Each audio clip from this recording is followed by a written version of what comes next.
A verdadeira prova da fé é a capacidade de amar e abençoar aqueles que nos ofendem.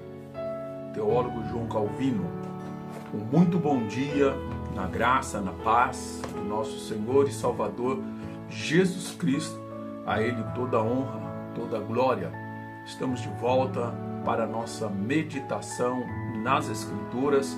Estamos meditando na carta escrita, a primeira carta escrita pelo apóstolo Pedro, para motivar e incentivar os irmãos da região da Ásia, onde ele endereça essa carta a todas as igrejas que estavam sofrendo perseguições por causa do seu amor e dedicação a Cristo. E nós estamos hoje então no capítulo 3 e o verso 8 e 9 que eu quero ler para vocês neste momento. Diz assim: finalmente, sede todos de igual ânimo, compadecidos, fraternalmente amigos, misericordiosos, humildes, não pagando mal por mal ou injúria por injúria. Antes, pelo contrário, bendizendo, pois para isso mesmo fostes chamados, a fim de receberdes a bênção por herança. Aqui é a orientação do apóstolo Pedro nessa jornada de fé do cristão, que é uma jornada cheia de desafios, e dentre esses desafios que a igreja estava enfrentando, Pedro chama atenção para que a igreja seja unida, né? Ele chama atenção para a união e comunhão, que a igreja deveria, naquele momento, não ter pensamentos divididos, não buscar os seus próprios interesses, mas que a igreja deveria estar unida e tendo comunhão com os irmãos em todos os momentos. E ele chama atenção, por que isso é importante também aqui, para que a igreja aprenda a resistir ao mal.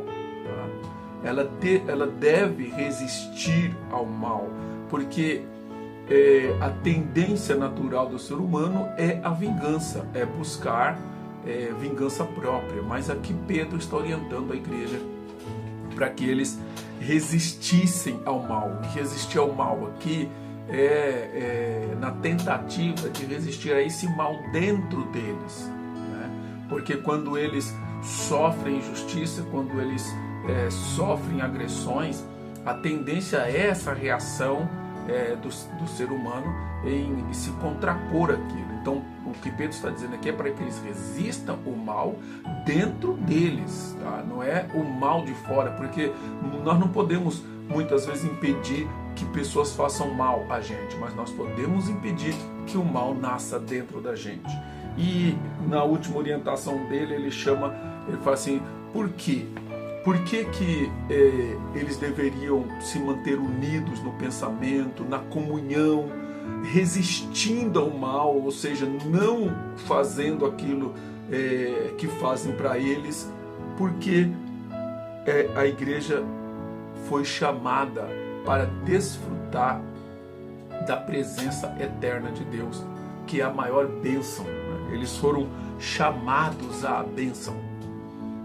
Somente aqueles cristãos que estavam servindo a Cristo têm o direito, ou teriam o direito, de entrar na glória eterna. E por isso Pedro, ele incentiva os irmãos. Vocês foram chamados para a bênção, então vivam de acordo. Primeira aplicação que nós podemos aplicar para a nossa vida é a importância de cultivarmos unidade. Cultivarmos unidade. Cada cristão na igreja tem a responsabilidade de cultivar a unidade. E quando se trata de cultivar, significa que precisa haver esforço.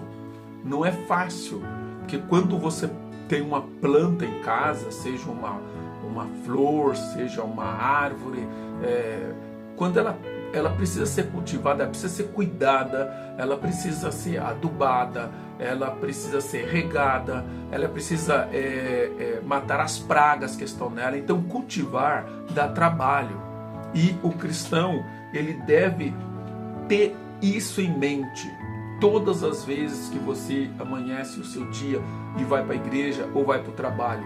Procure cultivar a unidade da tua igreja, ou seja, não seja uma pessoa que quando chegar alguma coisa ruim da comunidade para você, você seja aquela pessoa que apaga aquilo. Cultive a unidade, incentive a sua igreja a ser unida e não a ser desunida. Outra coisa aqui que nós podemos aprender é a responder o mal com bênção. Responder o mal com bênção. Como eu já disse aqui, é natural do ser humano, quando ele sofre algum tipo de afronta, ele querer revidar na mesma altura.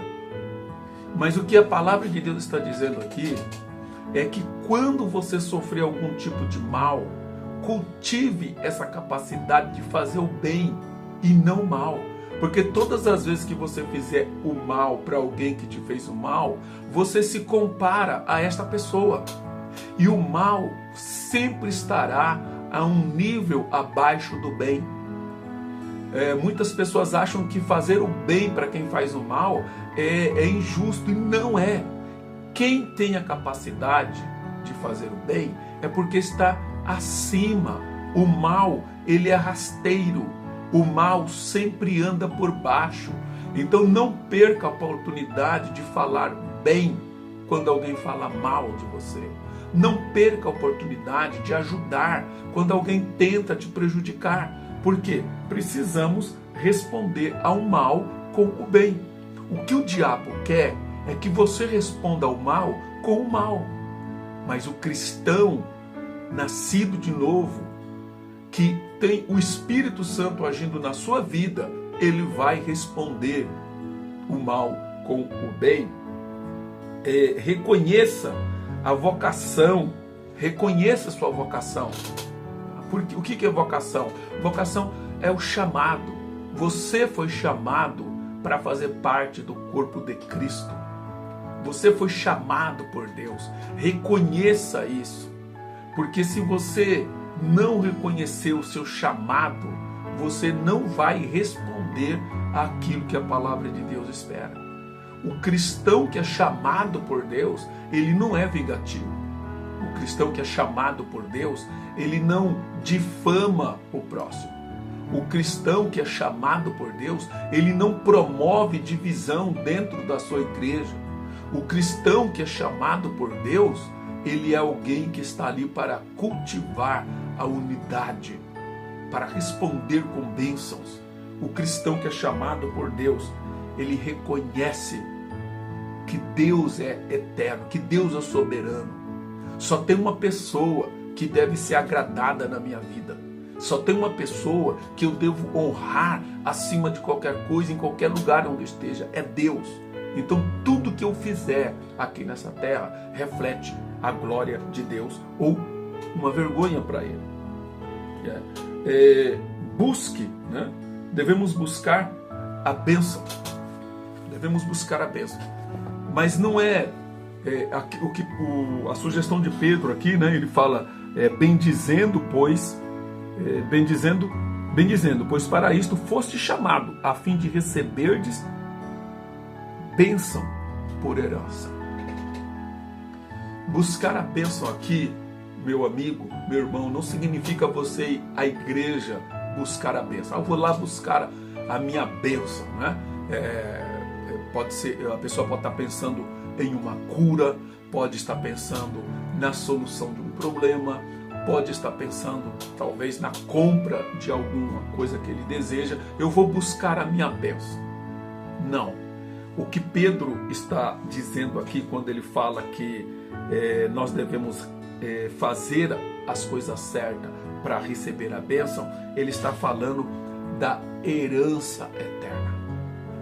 Buscar a bênção significa que eu vou me esforçar para me manter firme no caminho do Senhor, porque eu vou herdar a vida eterna. Esta é a maior bênção da vida. Você deve levantar pensando nessa bênção e deve dormir pensando nessa bênção, buscando a bênção da herança eterna, buscando a bênção que Deus prometeu, que é a vida eterna. Lute por ela, batalhe por ela, honre a Cristo, seja um cristão temente a Deus. Amém? Que Deus te abençoe. Hoje é domingo, cultue a Deus com sua família na igreja, frequente a escola dominical e tenha um ótimo início de semana, e nos vemos na próxima oportunidade para meditar na palavra de Deus. Até lá, Deus abençoe.